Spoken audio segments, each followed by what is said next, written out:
जम्मू कश्मीर में अब नहीं बचेंगे आतंकियों के मददगार। मददगारों पर यूएपीए से सख्त ये कानून का वार।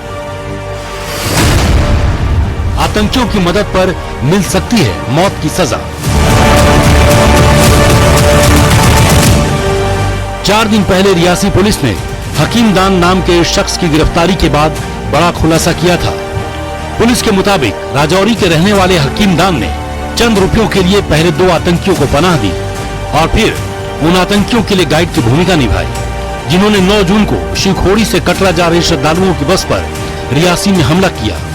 गोली लगने और हमले के बाद बस के खाई में गिरने से 9 श्रद्धालुओं की मौत हो गई और 41 घायल हो गए थे।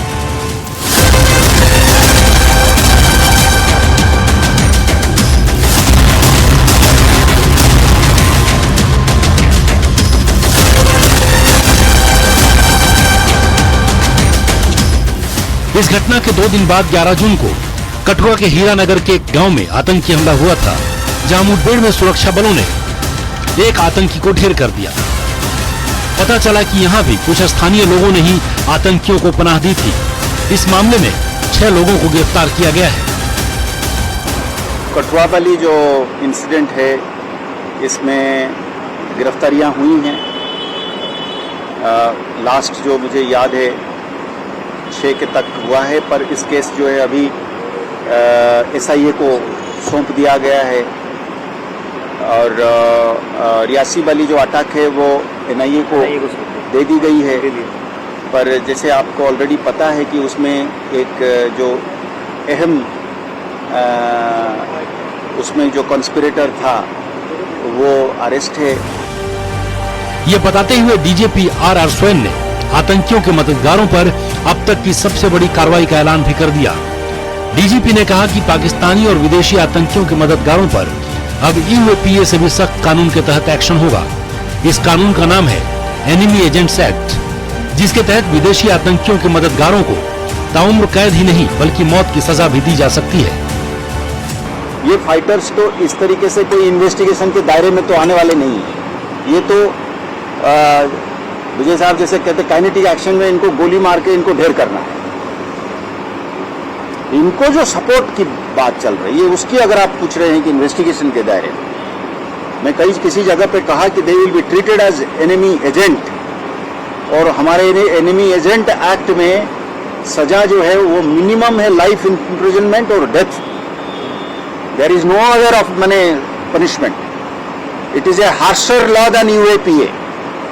उसमें लिखा है terrorist associate of a terrorist and acting as an agent of the enemy who are coming from outside, who are no locus standi here. वो आके जब हमको मारने के लिए, हमारे निहत्थे लोगों को मारने के लिए, बिल्कुल बेकसूर लोगों को मारने के लिए आ जाते हैं, और उनको जो साथ देता है उनको एनिमी एजेंट के तहत आई एम श्योर हमारे जो इन्वेस्टिगेटिंग एजेंसीज लिए हैं उसको उसके दायरे में लाएंगे इनको और इनको सजा दिलाएंगे।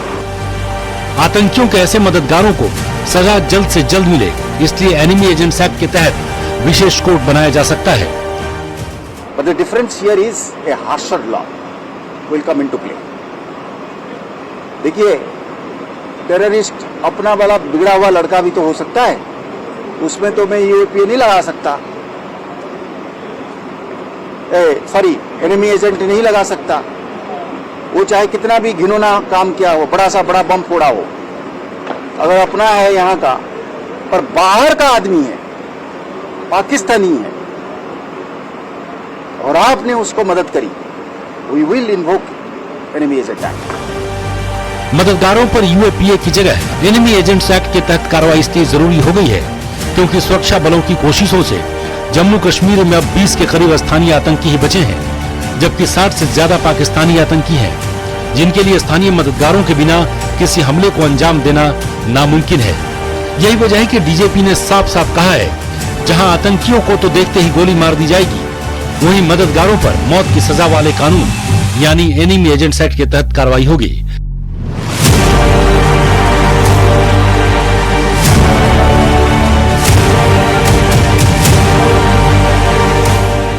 Bureau report, news 18 JK। और इस बीच बड़ी खबर भरतपुर से आ रही है। वन मंत्री को विधायक रितु बनावत ने पत्र लिखा है, जिसमें वन क्षेत्र में हो रहे अवैध खनन को लेकर पत्र लिखा गया। सूखाशिला में हो रहे अवैध खनन की इसमें शिकायत की गई है। साथ ही खनन पर कार्रवाई न करने के आरोप भी पत्र में लगाए गए हैं। पत्र में ग्रामीणों को धमकाने का भी आरोप लगाया गया है। पत्र लिखकर मामले में कार्रवाई की मांग विधायक ने की है। रितु बनावत का ये पत्र वन मंत्री को, तस्वीर आपके सामने, और इस पत्र में मामले में कार्रवाई की मांग करते हुए कई आरोप भी रितु बनावत लगा रही हैं। ग्रामीण को धमकाने का और साथ ही खनन पर कार्रवाई न करने के आरोप, अवैध खनन की शिकायत इसमें की गई है। साथ ही सूखाशिला में हो रहे अवैध खनन को लेकर यह पत्र लिखा गया है। दीपक हमारे संवाददाता भरतपुर से इस खबर पर जुड़ गए हैं। दीपक, वन मंत्री संजय शर्मा को लिखे गए पत्र में क्या कुछ कह रही है रितु बनावत? देखिए, बयाना रूपा से विधायक रितु बनावत ने वन मंत्री को पत्र लिख करके और जो वन क्षेत्र है बंसी पहाड़पुर में सूखाशिला, वहां पर हो रहे अवैध खनन की शिकायत की है। और अवैध खनन में 3 लोगों का उन्होंने जिक्र किया है, जिसमें पूर्व विधायक बीजेपी के बच्चू बंसीवाल, साथ ही वर्तमान में बीजेपी के जिला उपाध्यक्ष वीरेंद्र पुरवार सहित उत्तर प्रदेश के रहने वाले लखो प्रधान का जिक्र किया है और कहा है कि ये अवैध खनन का कारोबार कर रहे हैं। उन्होंने साथ ही पत्र में यह भी जिक्र किया है कि जब इस मामले की ग्रामीणों द्वारा शिकायत की जाती है तो उन्हें डराया धमकाया जाता है। साथ ही जो वन अधिकारी हैं उन पर कार्रवाई न करने की भी आरोप लगाए हैं और इस पूरे मामले में वन मंत्री से कार्रवाई की मांग की है। इस पत्र के बाद में जिला प्रशासन ने निरीक्षण भी किया है, जिस दौरान जो वन अधिकारी हैं उनकी लापरवाही सामने आई और उनकी मिलीभगत भी यहाँ पर देखने को मिली कि वन विभाग के जो अधिकारी हैं उनकी मिलीभगत के चलते ही ये जो वन क्षेत्र है इसमें अवैध खनन हो रहा है। अब इस पूरे मामले पर क्या कार्रवाई की जाती है वन विभाग द्वारा, ये देखने वाली बात होगी, क्योंकि वन मंत्री को पत्र लिख करके इस पूरे मामले की शिकायत की है। जी बहुत बहुत शुक्रिया दीपक, इस बड़ी खबर पर ताजा अपडेट हम तक पहुंचाने के लिए। 14 साल का लंबा इंतजार आखिरकार खत्म हुआ और फिलीपींस से बूंदी आई मैरी और मुकेश एक दूसरे के हो गए। धूमधाम से दोनों अगले 7 जन्मों के लिए विवाह बंधन में बंध गए हैं। बूंदी की शिव कॉलोनी में रहने वाले मुकेश की शादी को देखने के लिए भारी भीड़ भी इकट्ठा हुई।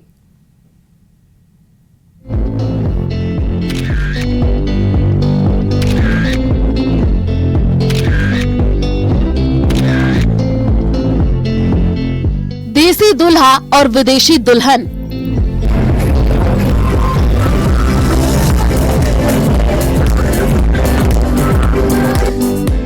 चौदह साल के इंतजार के बाद हुआ संगम।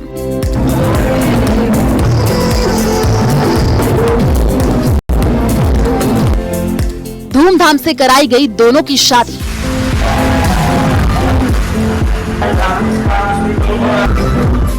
सात समंदर पार से बूंदी पहुंची फिलीपींस की मैरी और डुंगरी शिव कॉलोनी के रहने वाले मुकेश अब जन्म जन्म के साथी हो गए हैं। 25 जून की रात धूमधाम से दोनों की शादी संपन्न करा दी गई। देसी दूल्हा और विदेशी दुल्हन की शादी को लेकर लोगों में गजब का उत्साह देखने को मिला।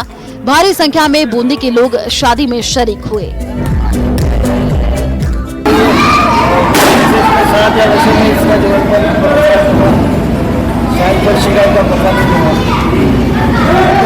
आज पूरे आपके इलाके के लोग उमड़ पड़े स्वागत करने के लिए।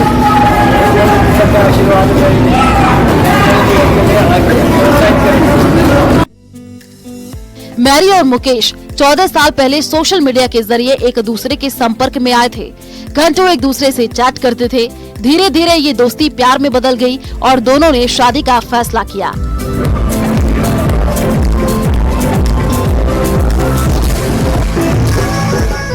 मैरी के परिवार वाले भी इस शादी के लिए तैयार हो गए, जिसके बाद 13 जून को मैरी फिलीपींस से बूंदी पहुंच गईं। तमाम कानूनी अड़चनों को दूर करने के बाद 24 जून को दोनों शादी के बंधन में बंध गए।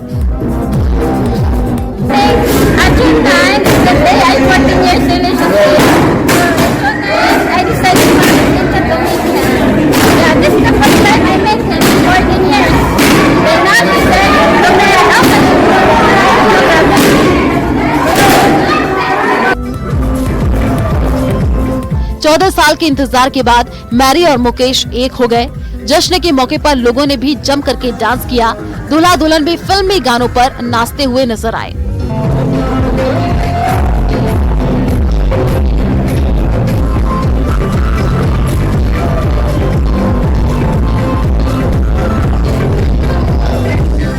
दोनों की शादी ने एक बात तो साबित कर दी है कि अगर प्यार सच्चा हो तो दूरियां भी कम हो जाती हैं और अगर प्यार ना हो तो नजदीकियां भी दूरी से कम नहीं होती।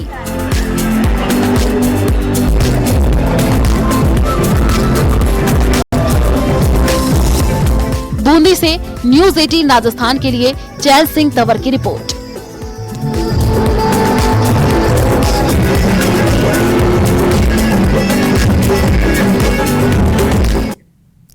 और 3 के तड़के में आपको लिए चलते हैं अब लोकसभा, चूंकि 18वीं लोकसभा का पहला सत्र चल रहा है जिसमें नव निर्वाचित सांसदों को शपथ दिलाई जा रही है। इन सबके बीच सांसदों के शपथ लेने की कुछ अनोखी तस्वीरें भी सामने आ रही हैं। सोमवार को सीकर से नवनिर्वाचित सांसद अमराराम चौधरी शपथ लेने ट्रैक्टर से संसद पहुंचे और आज बांसवाड़ा से सांसद राजकुमार रोत ऊंट पर बैठकर शपथ लेने संसद भवन पहुंचे।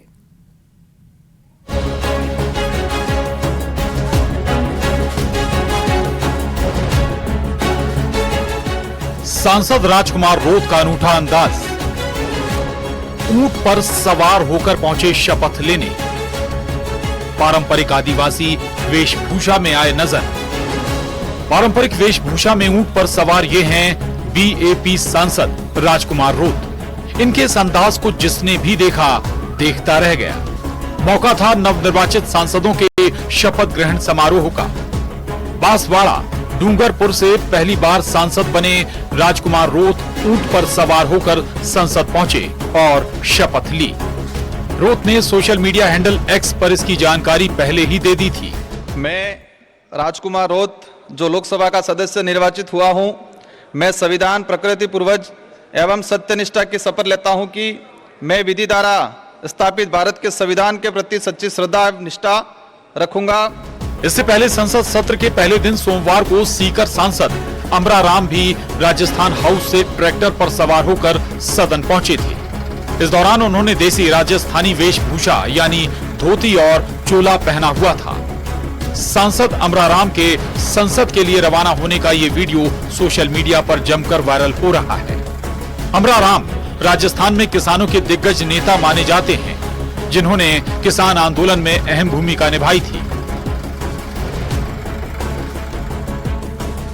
लोकसभा सदस्य की शपथ लेने वालों में राजस्थान के 25 सांसद हैं। इसमें 14 बीजेपी के और 11 इंडिया गठबंधन से हैं, जिसमें कांग्रेस के 8, आरएलपी से 1, सीपीएम से 1 और 1 बीएपी सांसद राजकुमार रोत हैं। 18वीं लोकसभा के पहले सत्र की शुरुआत सोमवार से हो चुकी है। पहले दिन प्रधानमंत्री नरेंद्र मोदी और उनके मंत्रिमंडल में शामिल सदस्यों के साथ ही दूसरे नवनिर्वाचित सदस्यों ने सदन के सदस्य के रूप में शपथ ली, जबकि मंगलवार को पार्लियामेंट सेशन के दूसरे दिन राजकुमार रोत समेत विपक्ष के सांसदों ने शपथ ली। Bureau report, news 18 Rajasthan. और अब बात नक्सलियों के नोट फैक्ट्री की। गोली बारूद से हिंसा फैलाने वाले नक्सली अब देश की अर्थव्यवस्था को भी चोट पहुंचा रहे हैं। नक्सली नकली नोट छाप रहे हैं और इसके लिए बकायदा उन्हें ट्रेनिंग दी गई है। आखिर क्या है नक्सलियों की नई चाल, आइए जानते हैं।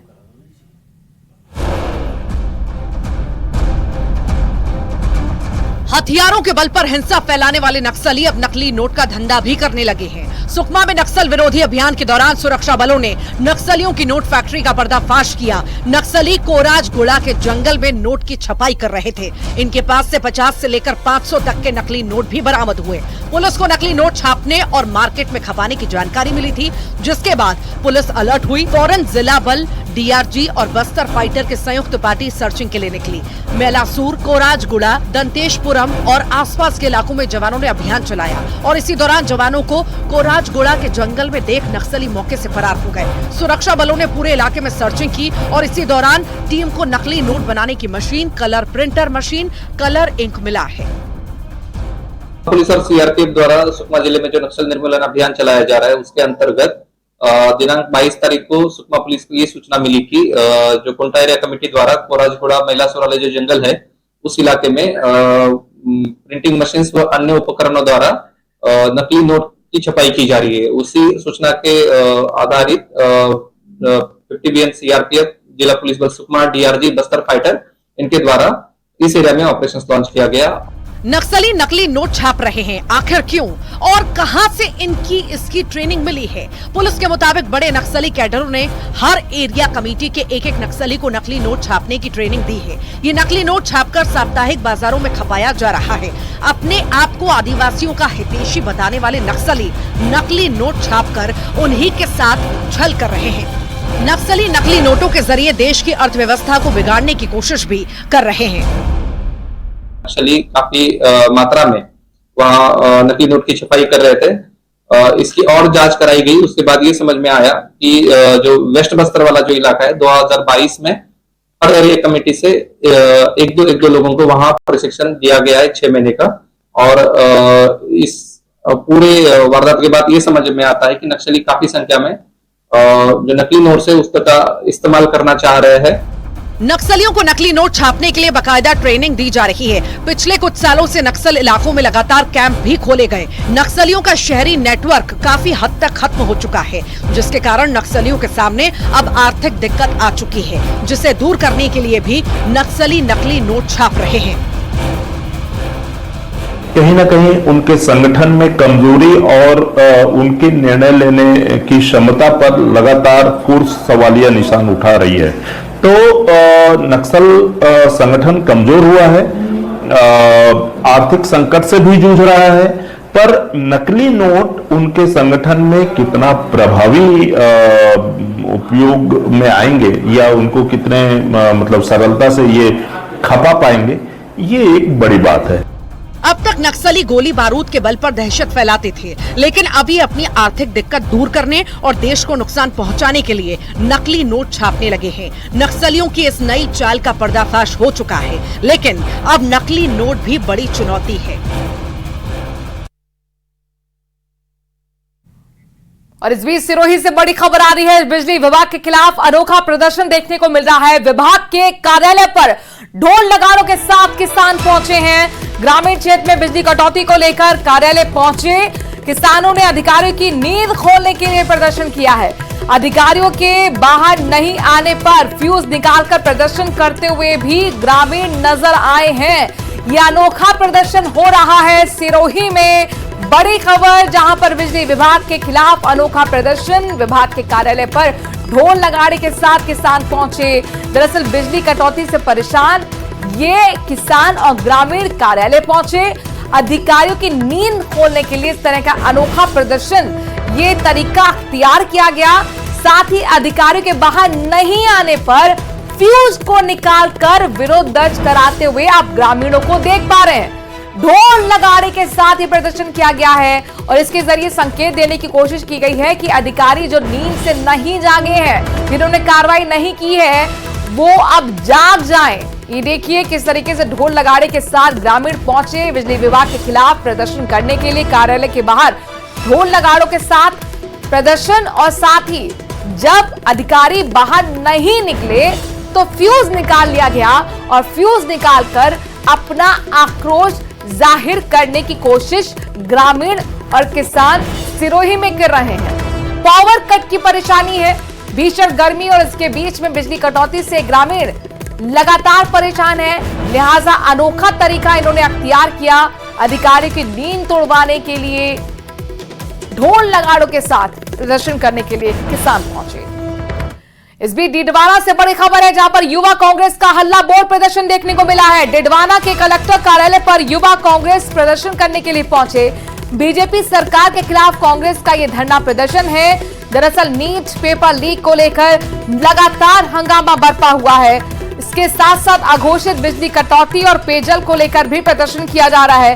कलेक्टर कार्यालय में घुसने की कोशिश की गई तो पुलिस ने लाठीचार्ज कर प्रदर्शनकारियों को खदेड़ दिया। सांगरिया एमएलए अभिमन्यु पुनिया को हिरासत में भी लिया गया है। तस्वीरें भी आ गई जहां पर देखिए किस तरह से धक्का मुक्की का माहौल यहां पर बन गया। हिरासत में कलेक्टर के बाहर धरने पर बैठे युवा कांग्रेस कार्यकर्ता विधायक अभिमन्यु पुनिया को रिहा करने की मांग कर रहे हैं। कुछ यहां पर कार्यकर्ताओं को लिया गया है, इसके साथ साथ विधायक अभिमन्यु पुनिया है उनको भी रिहा करने की मांग यहां पर कार्यकर्ता कर रहे हैं, विरोध दर्ज कराते हुए। दरअसल यहां पर धक्का मुक्की का माहौल बन गया जब कार्यकर्ता नीट पेपर लीक को लेकर प्रदर्शन करने के लिए पहुंचे थे। अघोषित बिजली कटौती और पेयजल को लेकर ये प्रदर्शन कांग्रेस का जगह जगह चल रहा है। तस्वीरें आपके सामने है रिडवाना की, जहां पर युवा कांग्रेस का हल्ला बोल देखने को मिला। कलेक्टर कार्यालय पर जब युवा कांग्रेस का प्रदर्शन करने के लिए पहुंचे कार्यकर्ता, उस दौरान पुलिस के साथ बहस हो गई, धक्का मुक्की हो गई और साथ ही लाठी चार्ज भी पुलिस को करना पड़ा। इस बीच सांगरिया एमएलए अभिमन्यु पुनिया को जब हिरासत में लिया गया तो कांग्रेस कार्यकर्ता धरने पर बैठ गए और उन्हें रिहा करने की मांग करने लगे। उत्तराखंड में इसी हफ्ते मानसून दस्तक देने जा रहा है। मौसम विभाग ने चारधाम यात्रा के लिए एडवाइजरी जारी करते हुए सीमित संख्या में ही श्रद्धालुओं को भेजने का सुझाव दिया है। ये खास रिपोर्ट आपके लिए।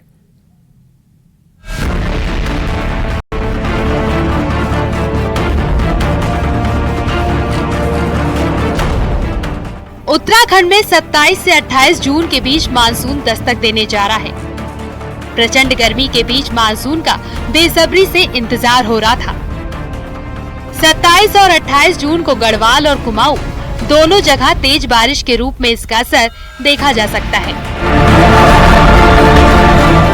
हालांकि प्रदेश के कई हिस्सों में पिछले 48 घंटों से रुक रुक कर बारिश जारी है, लेकिन आने वाले दिनों में कुछ जगह पर तेज बारिश देखने को मिल सकती है। फिलहाल मौसम विभाग ने अगले 4 दिनों तक के लिए राज्य भर में ऑरेंज अलर्ट जारी किया है। कहीं न कहीं बारिश की एक्टिविटी 27 से बढ़ रही है, जो मानसून के लिए भी बोला गया आज जो है कि अगले 3 से 4 दिन में वो उत्तराखंड में भी पहुंच जाएगा। तो जो बारिश की एक्टिविटी अब आगे बढ़ती जा रही है और 27-28 में तो मैं कहूँगा हैवी रेन्स भी जो है जैसे पिथौरागढ़ है, बागेश्वर है या चमोली है, इसी तरह देहरादून या नैनीताल में भी देखें तो इसकी संभावना है। बरसात में सबसे अधिक चिंता प्रदेश में चल रही चारधाम यात्रा को लेकर है। बरसात में लैंडस्लाइड और सड़कों के टूटने का सिलसिला शुरू हो जाता है। ऐसे में जिस तरह से चारधाम में श्रद्धालुओं की भीड़ उमड़ रही है, इसको देखते हुए मौसम विज्ञान केंद्र की ओर से एडवाइजरी जारी कर दी गई है। मौसम विभाग ने यात्रा रूट पर विशेष सावधानी बरतने के साथ ही श्रद्धालुओं की संख्या सीमित रखने का सुझाव दिया है। बिल्कुल वही इसका पर्पज था कि जो हमने प्रेस रिलीज दी है कि अब थोड़ा सतर्क होने की जरूरत है और जो यात्रा है उसको भी स्मूथ करने की जरूरत है कि हमारी कैपेसिटी के अनुसार हम लोग जो लोगों का थोड़ा अलाउ करें, क्योंकि रास्ते बंद हो गए तो कहीं न कहीं फिर दिक्कत आ जाती है। चारधाम यात्रा में अभी तक 27 लाख श्रद्धालु आ चुके हैं। अभी भी बड़े पैमाने पर श्रद्धालुओं के आने का सिलसिला जारी है। ऐसे में बारिश में सुरक्षित यात्रा किसी चुनौती से कम नहीं है। हालांकि इमरजेंसी में निपटने के लिए चारधाम यात्रा रूट समेत प्रमुख मार्गों पर 260 जेसीबी और ड्रोजर्स मशीनें तैनात की गई हैं। न्यूज़ 18 के लिए देहरादून से सुनील नवप्रभात की रिपोर्ट।